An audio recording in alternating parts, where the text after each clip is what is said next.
behavior is a prerequisite? Behavior as a prerequisite to inclusion is a myth, because behavior does not constitute whether or not a child should be in an inclusive setting, in a general education setting.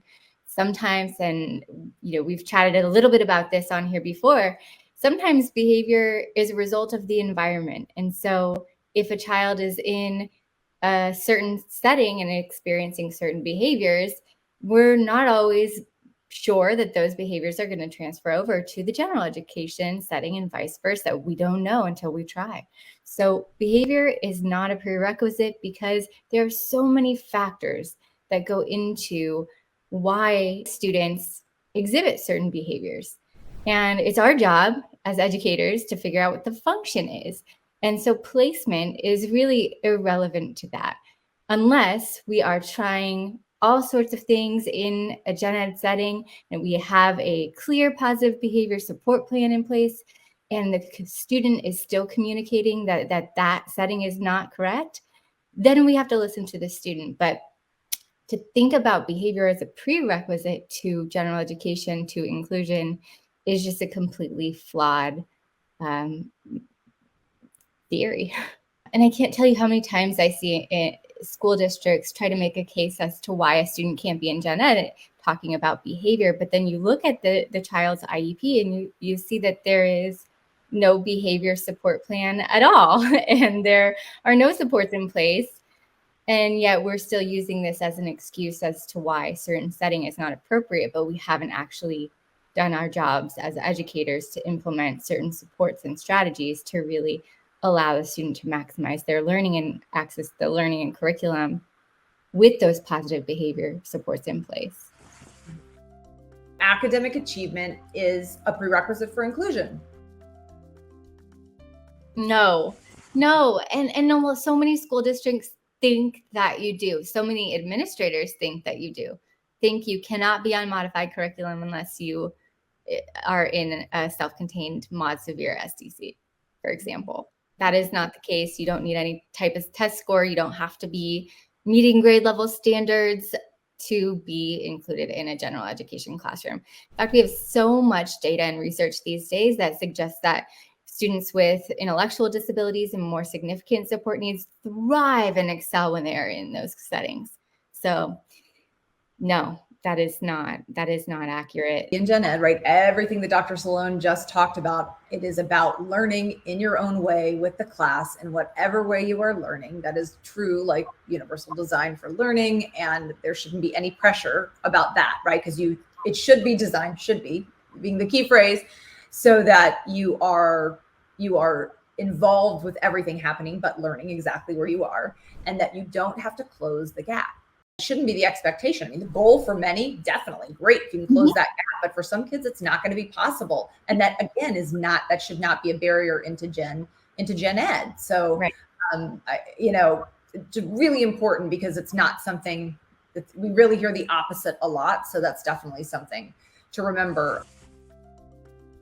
The school doesn't do inclusion. This myth transcends inclusion, because way too many of us have heard those words, right? We don't do that here. And sometimes it can even really sound convincing. So why is that a myth?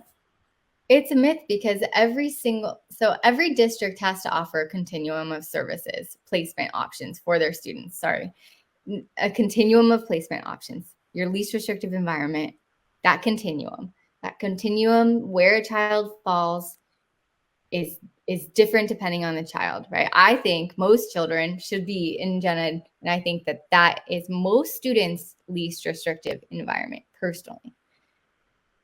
So when schools say we don't do this, but I thought you had to offer a continuum of placement options, and I thought that each child's individual needs are taken into consideration, right? And if we're looking at the individual child's needs, when we're doing an LRE assessment, which is really nuanced and ambiguous, and oftentimes it asks, like, can the child's needs be met in gen ed? Yes or no? At least in LAUSD, that's what it sounds like. If you say no, then it's like, can the child's needs be met in gen ed with supports and services in place? I mean, that's really broad. And most of the times the answer is yes. So if they say no, I would say, okay, well, what supports and services have we tried in that setting yet before determining that this child needs a more restrictive environment? These are conversations being had outside of school districts. They're larger conversations. They're bills that we're working on to get through legislation. It's a really big movement, and the more research and data we have to back it, which is coming and is there, the more parents are going to be asking.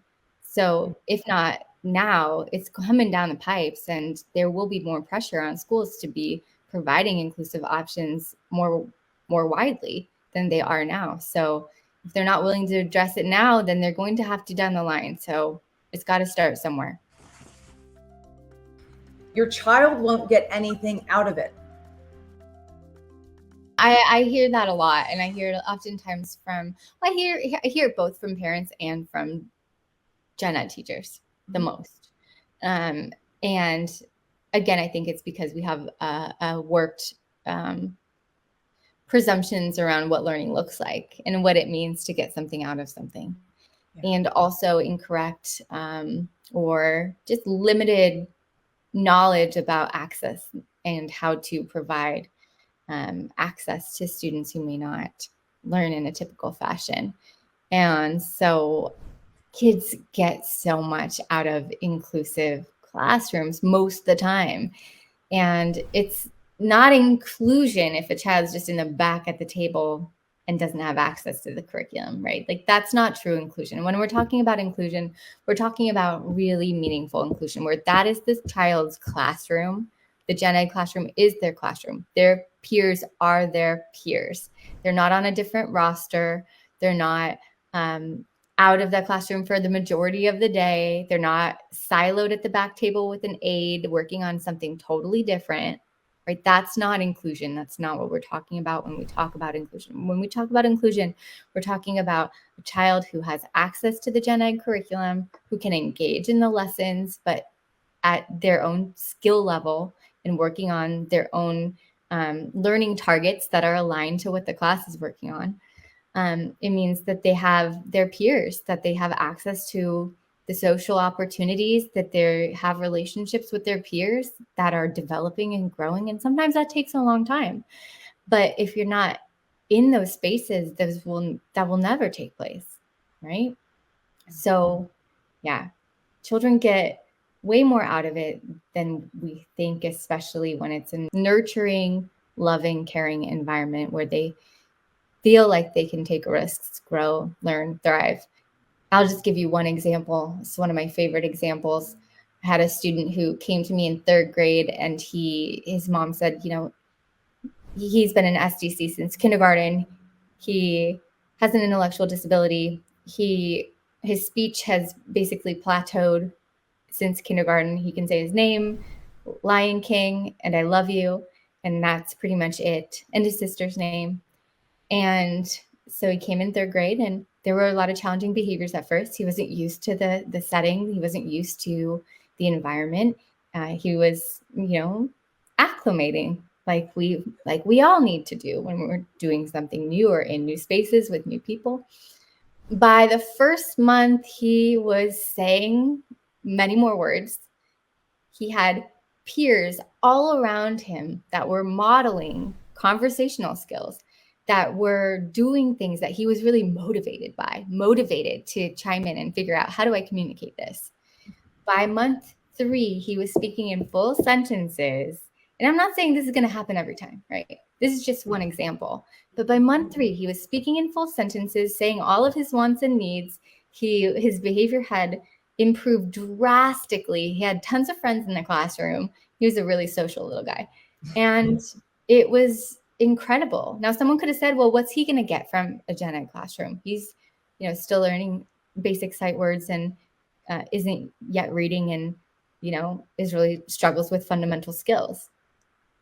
He got so much out of that classroom, not just social skills, not just communication skills, also academic skills, life skills, and he was included. And it wasn't just a positive experience for him, but it was for those other kids in the classroom too, who totally fell in love with him and were his greatest allies.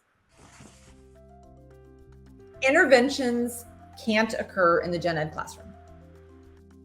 In elementary school, we are doing interventions often in gen ed classrooms anyway, or we have specific intervention times. Most schools do. It might be like no new teaching time where we do interventions. Whatever it is, most schools have some format where they have intervention embedded. And so interventions can happen in gen ed classrooms. When kids get older, like if you're going to do a reading intervention, that might be more tricky, and we might need to be figuring out more creative solutions. Like what period could we be doing that intervention to allow for the student to get intervention, but also be exposed to the rich text that they're discussing in English. In terms of services, if you're talking about speech, OT, PT, all of those services, majority of those services can be push-in. And it really frustrates me, to be honest, how much of those services are pulled out. And I know oftentimes as parents, we feel like it is best for our child if they get pull out services that's one-on-one. It feels special. It feels like it's the best possibility. But I can tell you, when you push it in and students can get access to what they need in the natural setting, like if the OT pushes in when they're doing some type of, they're making something in class and needing to use scissors, the OT comes in to help with cutting during a natural time where the kids are cutting, rather than pulling them out maybe during math, then they're missing math instruction to go to the OT's room to cut with scissors. It just doesn't make sense to me. And it's also really disruptive to the student's schedule oftentimes. And when we're talking about students who oftentimes, not often, but some students who need help with transitions, and that can be an area that's challenging for behavior, then we are creating all of these needs for new transitions. That's also really tricky. For speech can be pushed in if it's articulation. If you have goals, then yeah, pull out's great. Pull out is great, especially if we can do it at a time that makes sense and the student's not missing anything. But if it's like pragmatic social skills goals with the speech therapist, let her meet the child at recess. If she can push in during recess or doing small group work and support with the exchanges in those natural settings, I mean, that's great. That is so much better than these isolated therapy rooms where then this child has to go generalize the skill out in the world anyway. And I also think the thing to remember of everything we're saying is that it shouldn't be all or nothing, right? Mm-hmm. I mean, it's that this is the I in IEP is individualized. You don't have to be in a special ed class all day without leaving. You don't have to be in a gen ed class all day without leaving if that's not what works for your child. So it doesn't have to be all or nothing. No, it's so nuanced. And I think that's where we get hung up a lot, is thinking there are rules around like these kids go here, these kids need pull out, but it is so much more. We need to be more flexible with our thinking and really think about what is going to make the most sense given the structure of the school and the logistics and given my child's needs first and foremost. Exactly.